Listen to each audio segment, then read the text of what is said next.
Uhari gani mwanamichezo mwenzetu, karibu dimbani, karibu tukujuze kile ambacho kimetufikia mezani kwetu nyakati hizi. Mambo ni mengi kweli kweli, muda ni mchache, lakini muda huo mchache haufanyi sisi wanamichezo tushindwe kupeana taarifa bora za michezo na burudani. Karibu dimbani, lakini hiko taarifa kubwa kweli kweli, lakini taarifa ikufikie.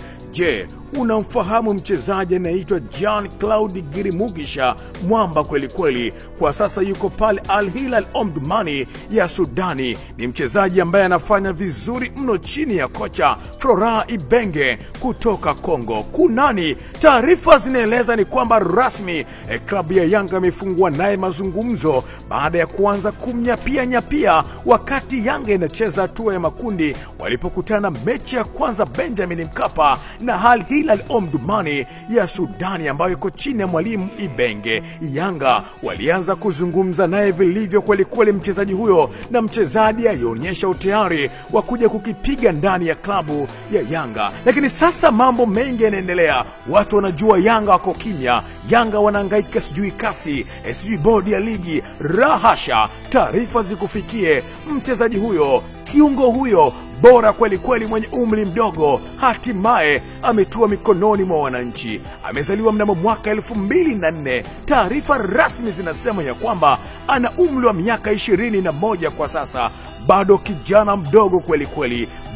Balo huyo ambaye anatakiwa ndani ya klabu hiyo ya Yanga. Vyanzo vinasema hivi. Taarifa kutoka nchini Burundi zinasema Yanga wapo katika hatua za mwisho kukamilisha saini ya winga wa nchini himo, yani kwa maana Jean-Claude Girimugisha ambaye anakipiga katika klabu ya Al Hilal Omdurman ya pale Sudani, ikiwa chini ya mwalimu Florent Ibenge kutoka Kongo. Winga huyo amewavutia vigogo hao wa soka nchini Tanzania kupitia mashindano ya klabu bingwa barani Afrika.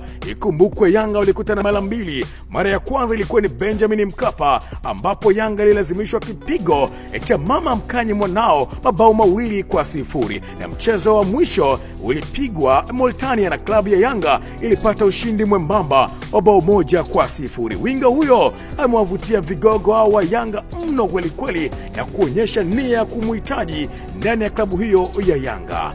Rais wa klabu ya Yanga Engineer Al-Saidi siku mbili hizi hakuwepo nchini Tanzania. Inatajwa kuwa alikuwa na wachezaji kadha wa kadha ambao anafanya nao mazungumzo kwa ajili ya kuongeza nguvu ndani ya kikosi hicho cha Yanga. Na taarifa za uhakika zinaeleza ya kwamba Engineer Al-Saidi ameshamalizana naye mchezaji huyo kwa mazungumzo. Kinachosubiriwa ni mchezaji kuzungumza vyema na management yake, ambayo pia Engineer Al-Saidi alizungumza nayo na kuonyesha utayari. Management ya mchezaji huyo kwa sasa inafanya mazungumzo na klabu ya Al Hilal Omdurman kuangalia uwezekano wa mchezaji huyo kutua ndani ardhi ya Tanzania. Lakini mwanzo wa mazungumzo hayo walishindwana mchezaji huyo kuja ndani ya klabu ya Msimbazi Simba, lakini kwa sasa inaonekana atakuja ndani ya klabu ya Yanga. Simba na wao ni miongoni mwa timu ambazo zimefanya majaribio ya kumhitaji mchezaji huyo. Awali ilinukuliwa ya kwamba Simba wameshindwana gharama na mchezaji huyo, lakini pia Young Africans, dirisha kubwa la usajili, walijaribu kuzungumza naye na walishindwana kwa kile ambacho kinazungumzwa ni gharama za uhamisho mchezaji huyo kutoka katika timu aliyopo na kuja ndani ya timu ya Yanga. Lakini sasa ni rasmi ya kwamba mazungumzo yanaendelea vizuri, na hapa nataka ni kuache na udambwi walau kidogo wa mchezaji huyo ambaye anakipiga kwa sasa kwenye timu ya Al Hilal Omdurman ya pale Sudani. Shuhudia uwezo wake, alafu tuambie, je, atawafaa vipi wananchi? Huyu wengine usema ni Pacome plus Mpanzu ndio anayempata Girimugisha mmoja. Je, wewe unasemaje? Sikiliza udambwi huo.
Hakika umeona, umeshuhudia na umefurahia ufundi wa mchezaji huyo kutokea Burundi. Ni mwamba kweli kweli, ambaye kwa sasa inaelezwa ya kwamba amemalizana na klabu ya Yanga wenye makao makuu jijini Dar es Salaam. Hakika tusubiri kuona, je, dili hili litakamilika kwa asilimia ngapi? Lakini mpaka sasa asilimia 75 Yanga wanamhitaji na mchezaji yuko radhi kuja kuitumikia timu hiyo ya wananchi. Je, Al Hilal Omdurman watakuwa tayari kumwachia? Ni swala la muda. Wakati tunazungumza hapa, nguvu kubwa tunapewa na kampuni nzuri kweli kweli ya mabati. Hapa nazungumza na Bati Quality. Ni kampuni bora ya Kitanzania inayozalisha na kusambaza bati aina zote. Ziko za migongo midogo, migongo mipana, mfano wa kigae, na zile zenye matilio ya chenga zinapatikana kwa gharama nafuu na bei ya kiwandani. Ukinunua mabati unapata pia misumari pamoja na usafiri bure popote pale ndani ardhi ya Tanzania. Wailalika Dar es Salaam.